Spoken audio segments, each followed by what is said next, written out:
the first book in the Black Cobra Quartet. It all takes place. Oh, this is going to drive me crazy. Excuse me. There was a hair going across the screen. Okay.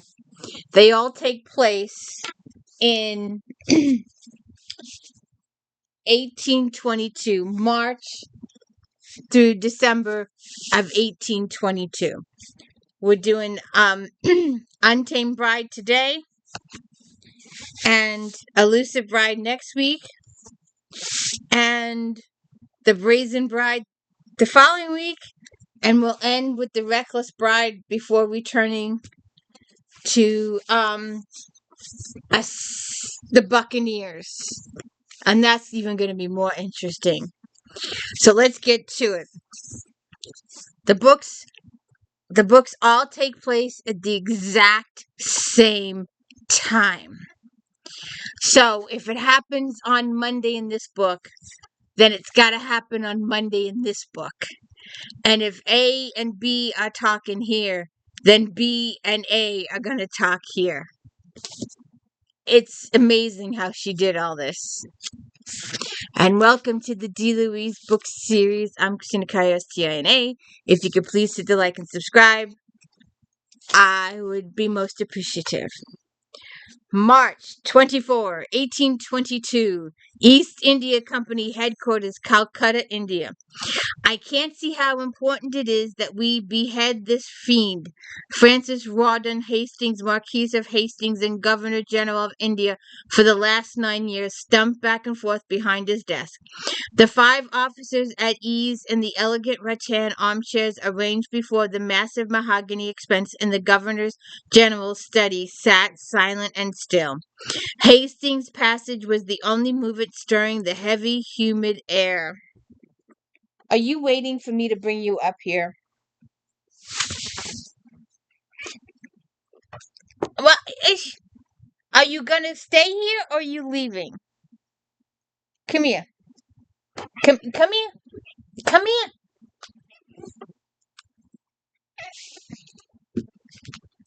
Ah. She wants to hear the story too. Go on. Okay. So where were we? Behind the old man's color was high, his fists clenched, his muscles in his shoulders, and his arm taut. Colonel Derek Delborough, Del to all who knew him, seated at one end of the row of chairs, eyed the signs of his commander-in-chief's agitation with cynical detachment. It had taken Hastings long enough to summon him and his men. Hastings personally appointed special officers. Behind Hastings, the white plaster wall was broken by 2 teaked frame windows, shaded by the wide balcony beyond, yet already shuttered against the burgeoning heat. Hanging between a portrait of the king, painted when he'd still been Prince Florence and the darling of Europe, stared out over this outpost of English wealth and influence. The room was amply endowed with rosewood tables and teak cabinets, many intricately carved and inlaid, glowing in the light that seeped through the shutters to glint off the marred ornate base fittings. I understand Dell's own drawl was the epitome of unruffled calm, a sharp contrast to Hastings' terse tones, that the Black Cobra activities have been escalating for some time. Yes, and the Bombay station didn't think it worthwhile reporting, let alone acting, until a few months ago. And now they're bleeding that the situation's beyond them. Pausing by the center of the desk, Hastings exasperately rifled a stack of documents, fanning out a selection before them, pushing them across the polished surface. These are some of the recent reports, just so you know what anarchy you're heading into. The 4 men seated to Dell's right glanced his way. At his nod, they reached out and took one of the documents each, sitting back they perused the reports. I heard, Dell went on, reclaiming Hastings' attention, that the cult of the Black Cobra first reared its head in 19. Does it have any previous history, or was that its inception? That was the first inkling we had, and the locals in Bombay hadn't heard of them before. No saying it hadn't been lurking in some backwater somewhere. God knows there's enough of those secretive narrative cults, but there's no reports even from the older Maharajas of his existence prior to 19. A de novo cult suggests the arrival of a particular leader. Indeed, and it's him you'll need to eliminate. Either that or do enough damage to force Hastings from a hand at the documents the four were reading. The rabble he uses to murder, rape, and pillage, to make him scurry back under what rock he slithered from. Murder, rape, and pillage hardly does the Black Cobra justice. Major Gareth Hamilton, one of the four officers who served under Dell, glanced up, his brow gazed, pinning Hastings. This reads more like deliberate terrorization of villages, which suggests an attempt to subjugate. For a cult that's ambitious, an attempt to seize power beyond the usual bleeding of money and goods. Establishing a yoke of fear, Captain Rafe Carstairs, seated 3 seats along from Dell, joined Gareth in tossing the report he'd read back on the desk. Rafe's aristocratic features showed evidence of distaste, even disgust, which told Dell that the contents of the report Rafe had read were truly dreadful. All 5 of them seated before Hastings' desk had been human carnage unmanageable to most. As a group, they'd served the Peninsula Campaign in the cavalry under Paget that had been in the thick of the action in Waterloo, and had subsequently taken commissions with the Honourable East India Company to serve under Hastings as an elite group of officers deployed specifically to deal with the worst uprising and instabilities the subcontinent had thrown up over the past 7 years. Seated between Gareth and Rafe, Major Logan Monteith's lip curled. With a flick of his tanned wrist, he sent the report he read skating to join the others on the desk. The Black Cobra makes Kai and her refugees look civilized. Beyond Rafe, the last and the youngest of the 5, Captain James McFarlane, still faintly baby-faced even though he was 29, leaned forward and carefully laid the document he perused with the others. Has Bombay no clue as to who's behind this? No trail, no association, no area in which the Cobra has its headquarters? After more than 5 months of suspicious searching, Bombay has precisely nothing beyond a suspicion that none of the Martha Pricelings have drawn into clandestinely supporting the cult. Rafe snorted. Any fool could have predicted that. Ever since we slapped them down in 18, they've been spoiling for a fight, any fight. They're not particular. Exactly. Hastings' tone was acid biting. As you know, Ainsworth is now governor in Bombay. He's performing well in all other aspects, but he's a diplomat, no military man, and he freely admits that when it comes to the Black Cobra, he's in over his head. I take it that Ainsworth isn't going to get his nose out of joint when we ride into his patch. On the contrary, he'll welcome you with open arms. He's at wit's end trying to reassure the merchants while simultaneously balancing the books for London. Not easy when every 5th convoy is plundered. Hastings paused, and for a moment the strain of managing the far-flung empire India had become shown in his face. Then his jaw firmed and met their gazes. I can't overstate the importance of this mission. The Black Cobra has to be stopped. Its depredations and atrocities committed in its name have reached at a level that threatens not just the company but England herself. Not just in terms of trade but in stature, and you've all been here long enough to know how vital the latter is to our nation's continuing interest. And lastly, with this head, indicated the reports on his desk, in India and the people in those villages who need the Cobra removed. Hello. How's my girl? Okay. Are you busy? She's busy. She's ignoring me. Okay. Your mission, gentlemen, is to identify and capture the Black Cobra and bring him to justice. You have a free hand as to ways and means. I don't care how you do it, as long as justice is seen and known to have been done. As usual, you may draw on the company's account and on its troops as seems fit. Typically, Rafe, who put their collective thoughts into words, albeit you mentioned beheading. His tone was light, his habitual effing charm on the show, as if he were at some tea party and speaking of croquet. With cults, that's usually the most effective approach. Can we take it you would rather we went direct for the leader, or are we to play cautious and try to defend the convoys whenever possible? You, Captain, wouldn't know cautious from your elbow. Dell's lips twitched from the corner of his eye. He saw Gareth do the same. Rafe, nicknamed Reckless for a good cause, merely looked innocent, continued to meet Hastings' eyes. Your supposition is correct. I urge you to take the Black Cobra specifically to identify and eliminate him. But the rest, do whatever you can, but the situation is urgent and you can no longer afford caution. Again, Hastings' gaze raked them. You may interpret my orders in whichever way you may wish. Just bring the Black Cobra to justice. 5 months later.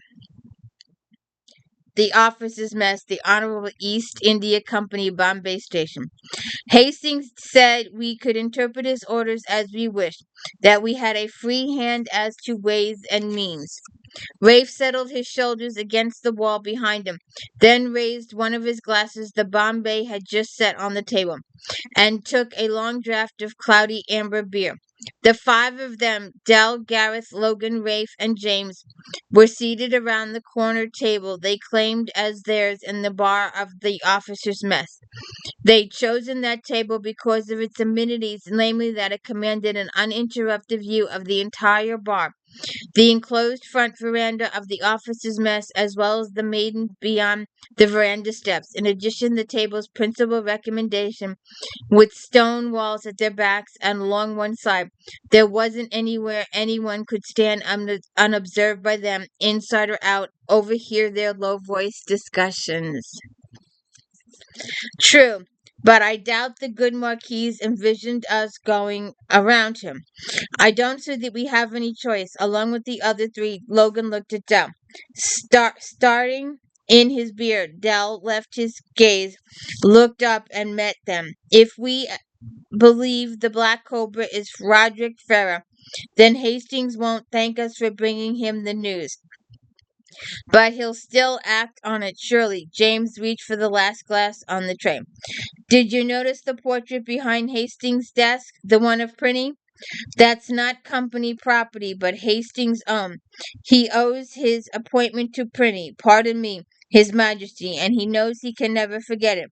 If, presuming we can find it, we take him in control, introvertible proof that Fiera is a villain, will place him in the invidious position of having to decide which master to appease, his conscience or his king. Is Fiara really that untouchable? Yes, said Dell. Logan and Rafe also nodded. Hastings is beholden to the king, Dell explained, and the king is beholden to Fiara Sr., the Earl of Shrewton. Furthermore, he's Shrewton's second son. Fiara is widely known to be his father's favorite. Rumor, Rafe said, has it that the king is in Shrewton's pocket. Not a situation all that hard to believe. So unless there's some animosity between Hastings and Shrewton that no one knows of, odds are that Hastings will feel obligated to lose any evidence that we find.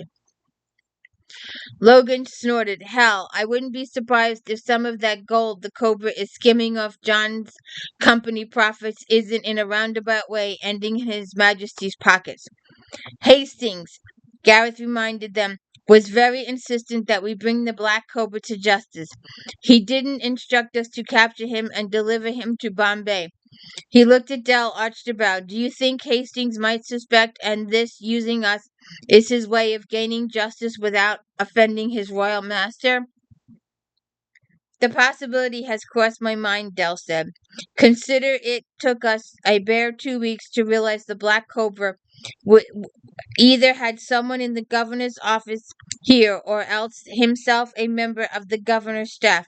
And it took, 6 weeks of watching and noting which convoys were attacked to narrow it down to Farah.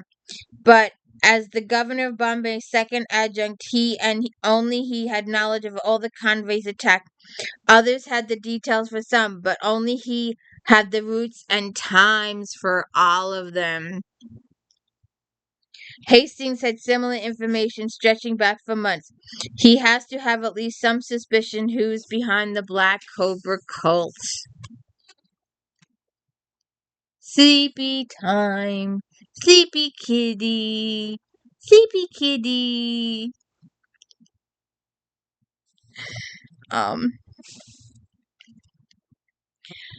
5 months is long enough for a sharp lad Fayara to see the possibilities, make plans, and gather minions. More, as the governor's adjunct, he had easy and officially sanctioned contact with the disaffected Martha princelings, the same hotheads we now know secretly seeded the Black Cobra, their private robber gangs. Fayara reported to Hastings in Calcutta before joining the governor's staff here, a position our contact back in Calcutta confirmed he specifically requested. Farah could have had a position with Hastings at headquarters.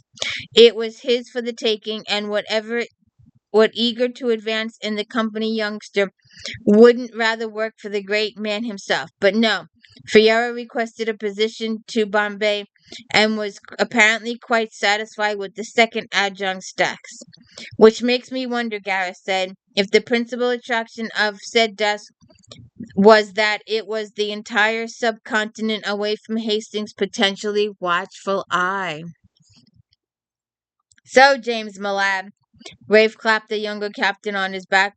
All that suggests the instructing us to bring the Black Cobra to justice and to use whatever means we deem necessary to do it is very likely a shrewd politician's way of taking care of the matter.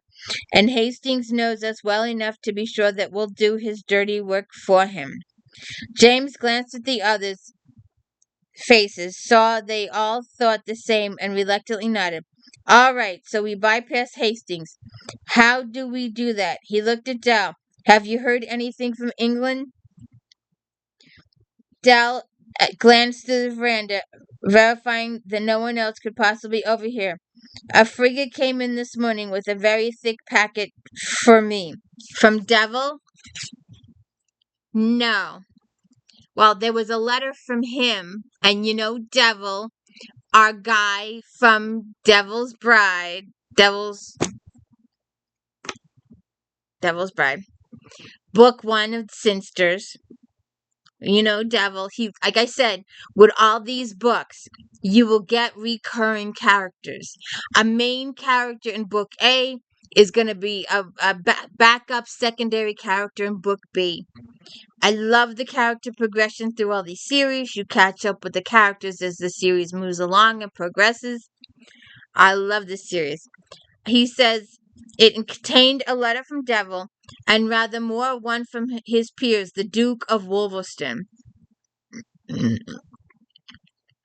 Wolverston, Ray frowned. I thought the old man was next thing to reclusive. He was, Dell. The son, the current Duke, is another matter. We know him, or rather know of him, under the name Dezil. Dezil was really Wolverston, James asked. The then Wolverston's heir, apparently, Dell replied. The old man died in 16 after we got here. Dezil must have retired by then. Presumably, regardless, the Duke of St. Ives, Devil, our Sebastian. After reading my letter explaining our predicament, Devil showed it to Wolverston, reasoning there could be no one better placed to advise us. If you recall, Dezil was in charge of all British agents on the foreign soil for a decade and more, and knows every trick when it comes to carrying sensitive information across the continent and into England. More, as Devil went to literary lengths to point out, Wolverston is the pure best place to oppose Shrewton. Wolverston owes the king nothing. If anything, the shoe is on the other foot, and His Majesty is well aware of it. Wolverstone presents evidence that Farah Jr. is the Black Cobra. There will be nothing the king or Shooten will dare to do to derail the wheels of justice. Rafe grinned. I always knew there was a reason we agreed to form a troop with the Sinsters at Waterloo. Gareth smiled reminiscently.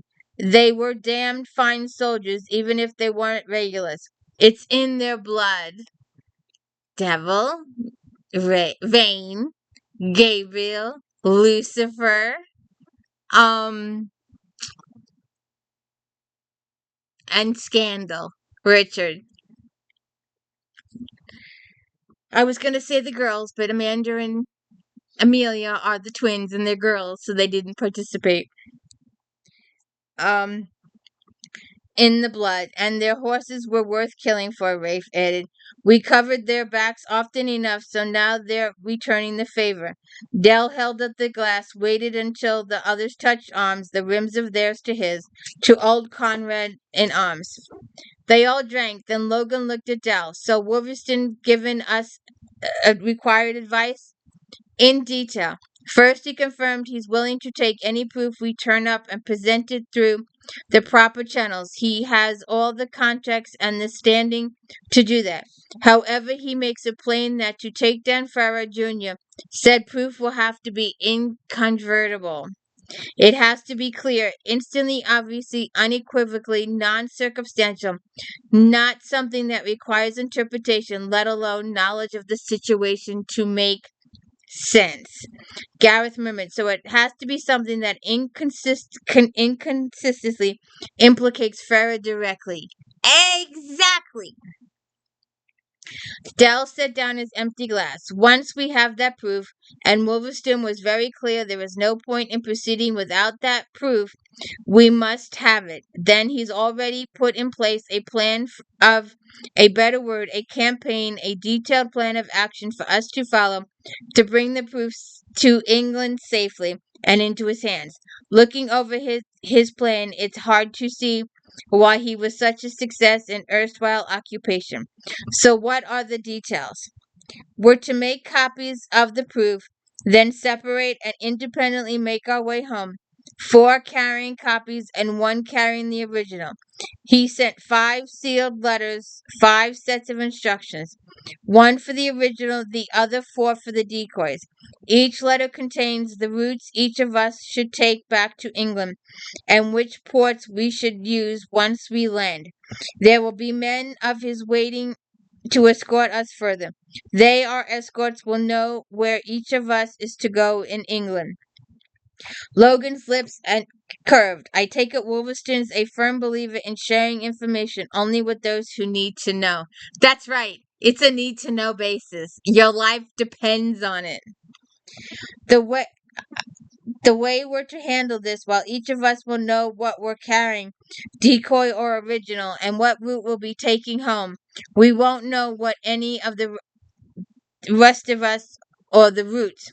Specifically, the only one who'll know who is carrying the original and what route they'll be taking home, what port they'll be heading for, is the one of us who draws the original. Dell eased back from the table. Dazale wants us to draw lots, then immediately part. That's safer all around. He glanced around the table. His way, if any of us are caught, we can't give the others away. After the last months of chasing the Black Cobra gang, seeing the result of their methods firsthand, it's only wise to ensure that if they do take any of us, the others will be safe. We can't tell what we don't know. Gareth drew a long breath, let it out. So we find our proof, then take it home. On leave, or are we finally resigning our commissions? Rafe passed a hand over his face, as if wiping away the stark memories of a moment. I'll resign. He too glanced at the others. We've all been thinking about it, chatting, joking, but considering nonetheless. True. Logan spun his empty glass between his fingers. After these last months and the months to come until we get the proof we need, by that time we do, I'll have more than enough. He looked up. I'm ready to go home permanently too. Dell nodded, and me. He looked at Gareth, who nodded. I've been campaigning all my life, as all of you. I've enjoyed the campaigns, but what we're doing here now is no longer campaigning. What this country needs isn't military, not cavalry and guns. It needs rulers who rule, and that's not what we are. He glanced at the others. I suppose what I'm saying is a role here is done. Our role will be done, Dell said, once we've taken down the Black Cobra. They looked at James. Although he'd been one of them since before Waterloo, James was the baby of the group. There was only 2 years in age between him and Rafe, yet in experience and more in measure in temperament, the difference was immeasurably greater. Gareth, Logan, and Rafe were equals, their strength not exactly the same quality, respected each by others. James, no matter his actions, he fought in the atrocities he observed. The carnage he witnessed still retained some vestige of the apple cheek innocence he'd had when he'd first joined them. Now James shrugged. If you're all resigning, then I will too. My parents will be happy to see me home. They've been hinting for the last year that it was time I come back, settle down, all that. Rafe chuckled. They've probably got a young lady picked out for you too. James said probably. Dell was the only one of them with parents. James was the only one of them with parents still living. Dell had two paternal aunts, while Rafe, the younger son of a viscount, had countless connections and siblings he hadn't seen in years. But Gareth and Logan didn't have anyone waiting for him in England. Here's to home. Let's drink to home. Let's have a cheer to home. Let's click glasses. They'd spent the last 3 months, ever since they'd convinced themselves that Roderick Farr, second adjutant to the governor of Bombay, had to be the Black Cobra, trying to turn up evidence of Farr's secret identity, all to no avail. Each now reported their latest forays into what was fast becoming known as the Black Cobra territory. Each thrust aimed at uncovering some trail, some clue, some solid connection to Farr. All they had uncovered was terrorized villages, some burnt to the ground, others with empty huts and no survivors, with evidence of rape and torture all around. He's clever, I'll give you that, Rafe said. Every time we find one of these cultists, they've got their instructions from someone else, who they either don't know or if they can point a finger, the trail only leads to some other local. Until eventually you hit one again who doesn't know. It's like that game of whispers, only in this case no one has any clue who whispered first. The way the Indians relate to one another, the caste system plays into the Black Cobra hands, James said. The cultists unquestionably obey and never think it unreasonable that they know nothing about their masters, just that they are their masters and so must be obeyed. According to Wolverstone and Devil, Dell said, the entire Farah family is widely known to be viciously exploitive, and that's why the Earl of Shrewton is in the position he is. In that respect, Frederick Frere seems very much a twig of the same trunk. So what's next? Rafe asked.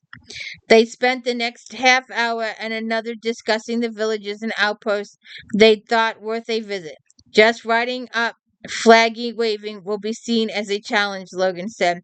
If we can provoke a response, perhaps we'll capture someone with some useful knowledge. Getting them to talk will be another matter. Which is admittedly ghastly. I still can't see the man I cut down last week. Nothing we can do other than press harder, Dell said. We need that proof, the incontrovertible evidence that implicates Farrar. True. Meanwhile, we'll keep on stirring up dust in the villages and towns. If nothing else, that should keep the fiends focused in the field, not closer to home, and give Dell and me a bit of cover. James pulled a face. You'll have to count me out for the next few weeks. Apparently, I've drawn a duty mission. The governor has requested that I take a troop up to Pune and escort his niece back to Bombay. The others all made commiserating noises as they pushed back from the table and rose. Rafe clapped James on the shoulder. Never mind, at least you'll get a chance to put your feet up for a few days. And most of the Mem Sabs and their darling daughters are spending their monsoon season up here. Who knows, you might even find some engaging. James snorted. What you mean is that I'll have to attend formal dinners and make small talk, then dance with giggling girls who bat their lashes, while you and Logan have all the fun chasing the Black Cobra and routing cultists. Thank you, but I'd rather be doing something useful. If Logan or I get any cultists to talk, you'll be back in time to follow up. I'll deserve something extra promising when I get back. Smiling at James, angling for his pick at the mission, while he returned from Puna, Dal ambled outside and Logan as they followed the others to outside. 2 weeks later, or actually 18 days later. On the veranda of the barracks, Dell sat in a low-slung wooden chair, feet up on the extended arms, glass in hand, and was Gareth similarly at ease beside him. He waited for the others to join them. Logan and Rafe had been due to return from their most recent stories today, and James was expected back from Puna. It was time to take stock again, decide what to try next. Logan had ridden in with his troop half an hour ago. Dell watched the Sepoys drilling tirelessly on the parade ground and felt the weight of failure drag. The others he knew felt the same. They'd been pressing relentlessly in Rafe's case, increasingly recklessly, trying to pry loose vital evidence they needed, but nothing they'd learned had been sufficient to meet Wolverston's criteria. A heavy bootstep heralded Logan. He slumped in a chair alongside them, let his head fall back, and closed his eyes. No luck? Gareth asked. Worse. Every village we rode into, the people were cowering. They didn't even want to be seen talking to us. The Black Cobra has them in its coils, and they're frightened, and from all we saw, with good reason. There were examples of the Black Cobra's vengeance impaled outside most villages, women and children as well as men. It was ghastly. After a moment, he glanced at the other two. We have to stop this madman. Did you see Rafe? Only early on. He headed further east up to the hills. He was hoping to find the edges of the Cobra's territory to see if any of the villages was resisting and hoped they'd trade information for assistance. Searching for a fight as well, he said. Aren't we all? Logan says.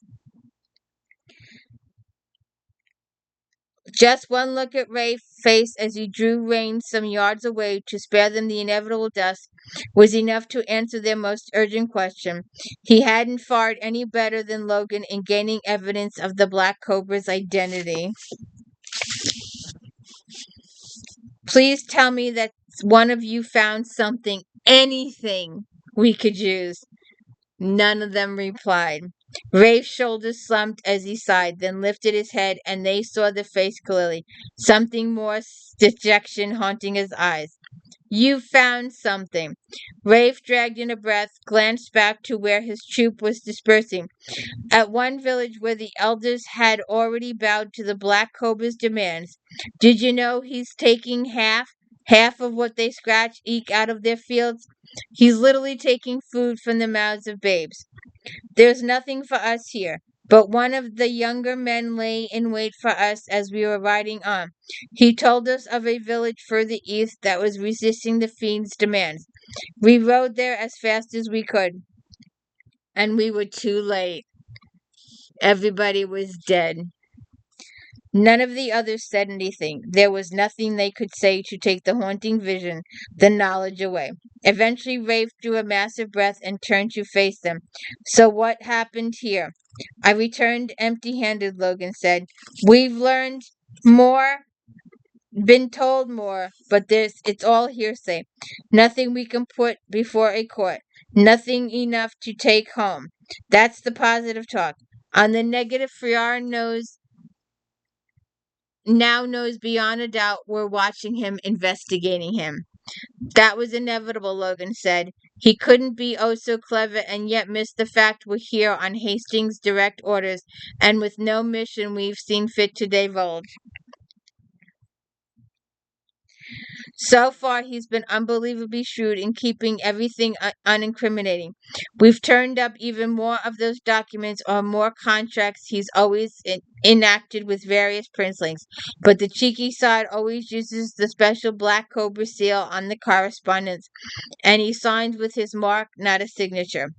And his writing is English grammar school standard. It could be any of ours. Where's James? Not in yet, apparently, Dell said. He's expected today. I thought he'd be earlier, but he must have held up. There's troops coming in. The comment focused all eyes on the group approaching the gates. It wasn't a full troop, more a mount escort right alongside a wagon.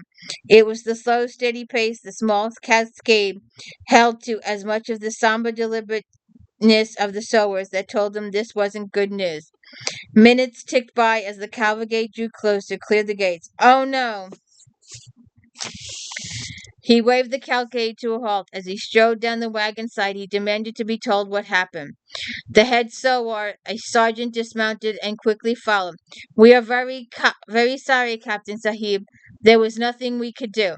Rafe reached the tail of the wagon first and halted, face palling under his tan. He stared at what lay in the bed. Dell came up beside him, saw the three bodies, carefully laid out, but nothing could disguise the mutilation, the torture, the agony that had preceded death. Distantly conscious of Logan and Gareth ranging behind him, Dell looked down on James McFarlane's body. It was a moment to register that beside him lay his lieutenant and the troop's corporal. It was Rafe who of them all had seen more of the Black Cobra's lethal handiwork than any one man should ever have to bear, who turned away with a vicious oath. Dell seized his arm, simply said, "Let me."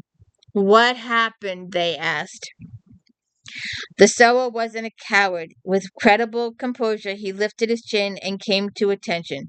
We were more than halfway back on the road to Poona when the Captain Sahib realized that there were horsemen chasing us.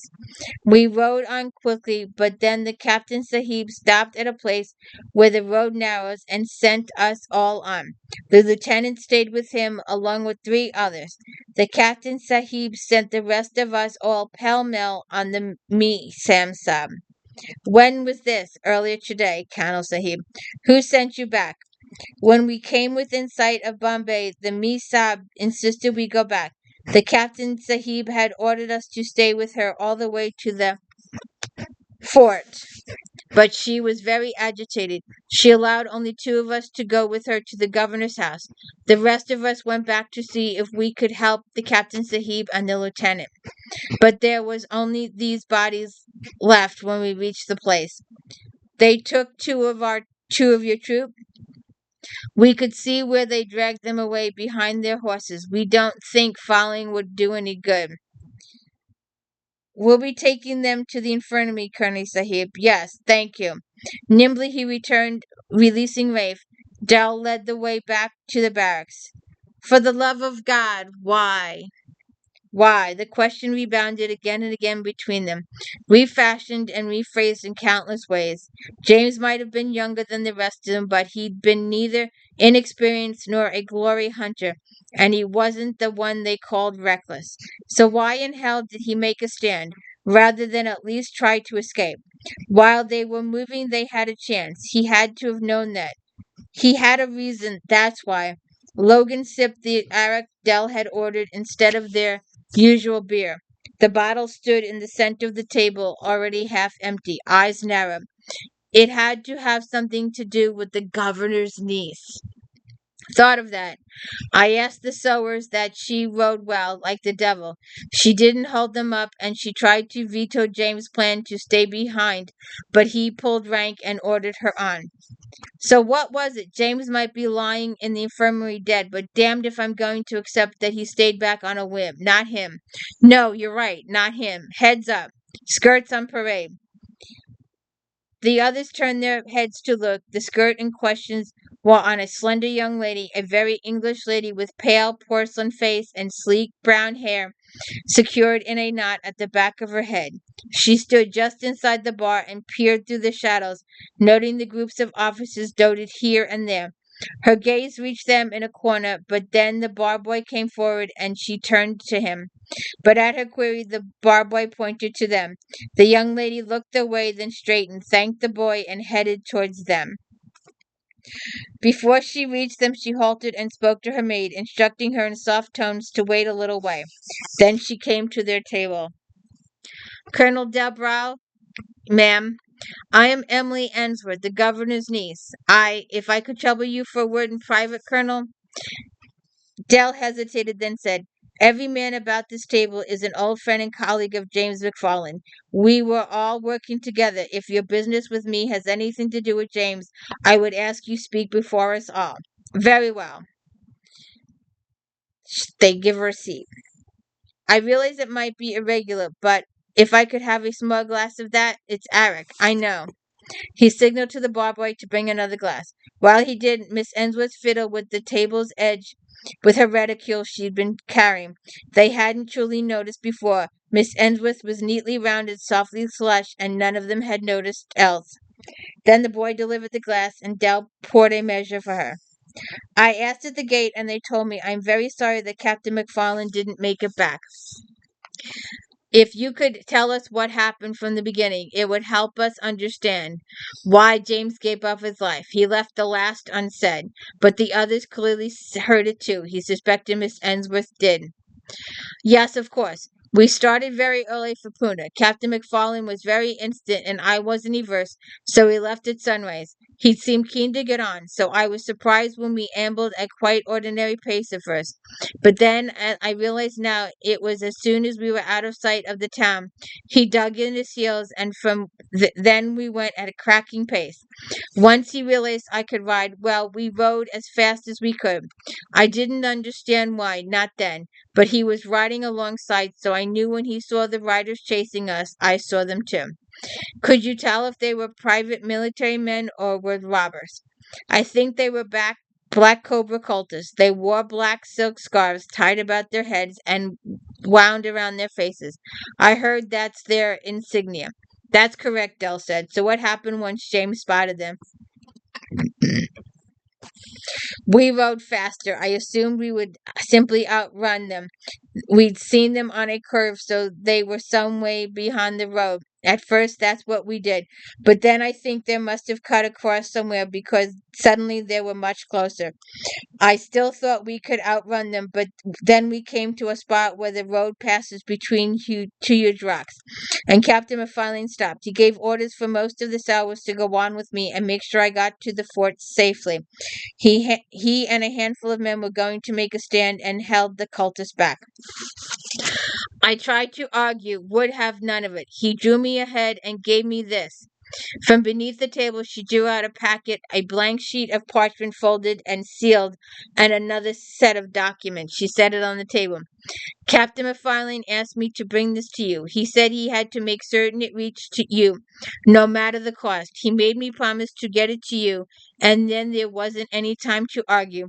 We could hear the cultists coming, ululating. You know how they do. They weren't far, and I had to go. If I was going to bring that to you, I had to leave then, so I did.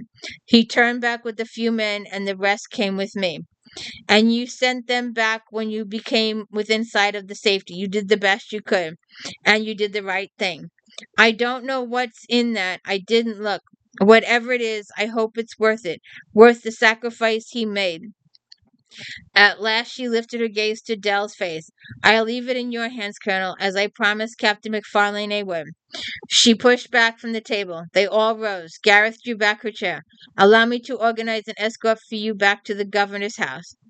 Gareth gazed, touched Dell, and nodded. No sense taking any unnecessary chances with Miss Ensworth.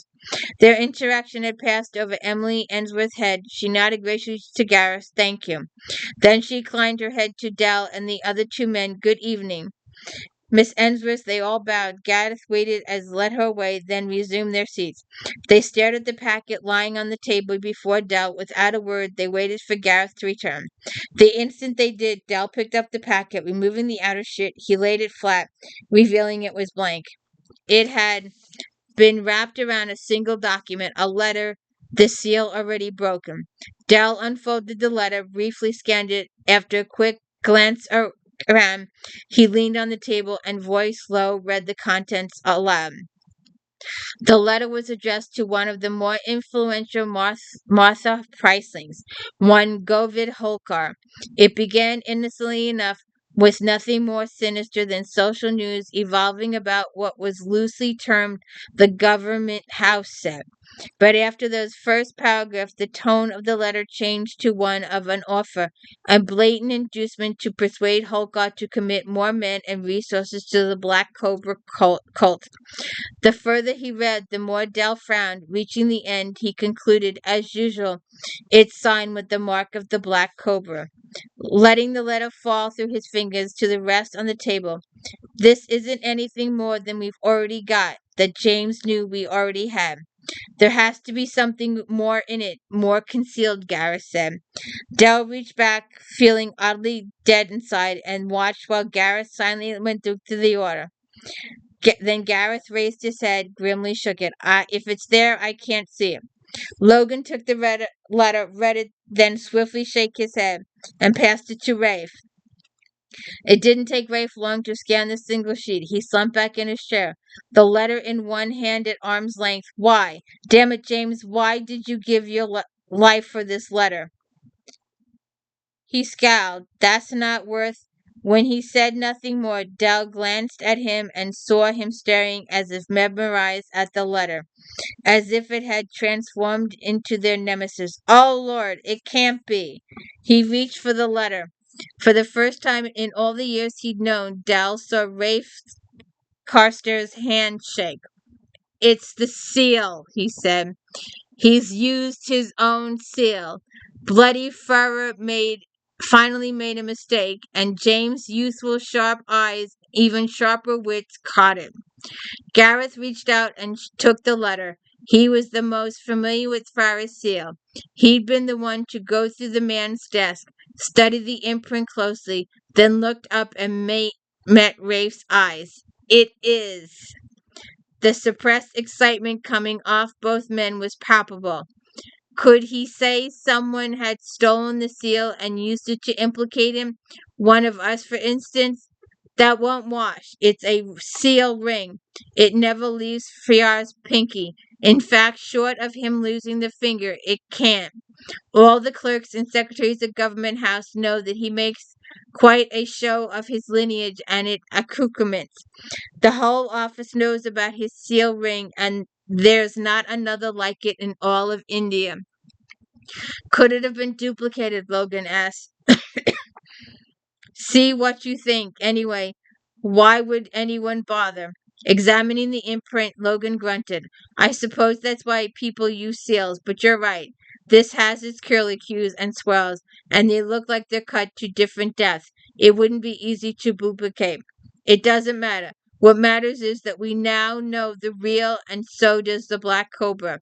We met each other's eyes, and I've just realized the true beauty of Wolverston's plan. Dell frowned. What? He told us to make copies and then separate and head home. What do you think Friar is going to think and do once he learns we've done that, as of course he will? You said it yourself. He knows we're investigating him. Suddenly, without warning, worse, immediately after James's death at the hands of the Black Cobra, we up stakes and resign. Something we've been thinking of, but no one else knows. And to cap it off, we all head home by different routes. What will he think? What will he do? He will think we found something that incriminates him, and he'll come after us. By that very action prove the validity of our evidence. Della nodded. You're right. He looked at the others, met each gaze. Gentlemen, thanks to James, we have our proof. Thanks to Devil, Sinister, and Wolverston, we have a plan, and we know what we have to do. Thanks to Hastings, we have the freedom to do as we wish. I vote we follow the plan, carry out our last orders, and bring the Black Cobra to justice. While Dell had been speaking, Rafe had recharged their glasses. They each claimed theirs. To success, to justice, Gareth offered, putting his glass alongside. To James McFarland's memory. Logan raised his glass. To the other two, they all looked at Rafe. To beheading the Black Cobra.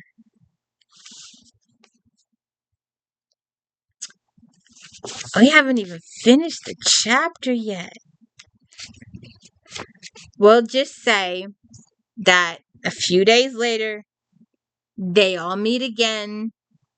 They've all got copies of the letter, and you'll have to read it for the details. But they've all got copies of the letter. They each take one of those cylinder thingies, and they make up 4 of them. 3 are fakes, and the last one's the real letter with the real seal on it. And they're going to go in 4 different directions. And what's her face? The governor's daughter goes with one of them, and that's the romance in the book. So that's the first guy, and this will be the second guy, the third member, and we finally get home in this one. This was fun. I enjoyed it immensely. And that wasn't even the whole full chapter. That was half of it. It's a long chapter. It's setting up all 4 books. And it'll be repeated in the 4 books. So we'll have to check it out next week. Please hit the like and subscribe. Thank you so much for tuning in.